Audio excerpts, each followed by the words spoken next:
Merci Madame la Présidente, Monsieur le Ministre, chers collègues. Écoutez, je n'avais pas prévu de faire cette intervention sur ce thème,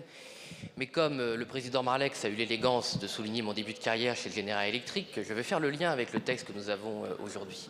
Je le remercie d'ailleurs dans son inélégance d'avoir confirmé ce que j'ai toujours dit, à savoir que le démantèlement d'Alstom a effectivement commencé quand je me retrouvais chez le Général Electric avant 2012 et pas après. Tous ceux qui ont essayé de me faire passer pour un fou depuis des années en disant que ça avait commencé après mon départ en auront pour leur argent. Ce que je voulais dire, c'est qu'effectivement, je suis peut-être une des personnes les mieux placées pour savoir ce que peut faire une multinationale américaine quand elle veut attenter aux intérêts d'un pays souverain comme la France, y compris dans son cœur, y compris dans sa souveraineté énergétique. Je sais à quel point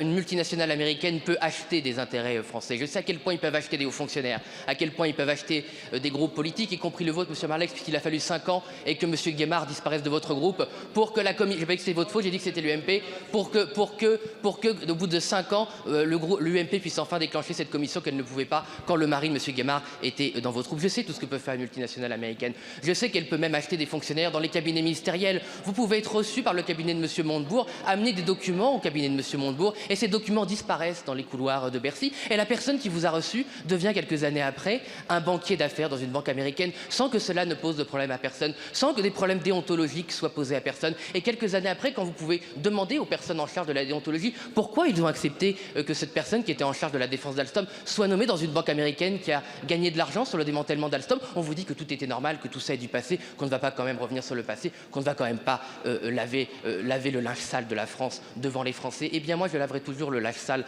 de la France et des élites françaises devant les Français, car ils méritent la vérité. Et peut-être qu'un jour nous aurons la vérité d'Alstom. Peut-être qu'un jour le parquet national financier pourra établir si oui ou non Monsieur Macron a été un agent des États-Unis pour vendre Alstom, a été un agent pour liquider Technip et l'affaire. Peut-être qu'on le saura, peut-être qu'on le saura.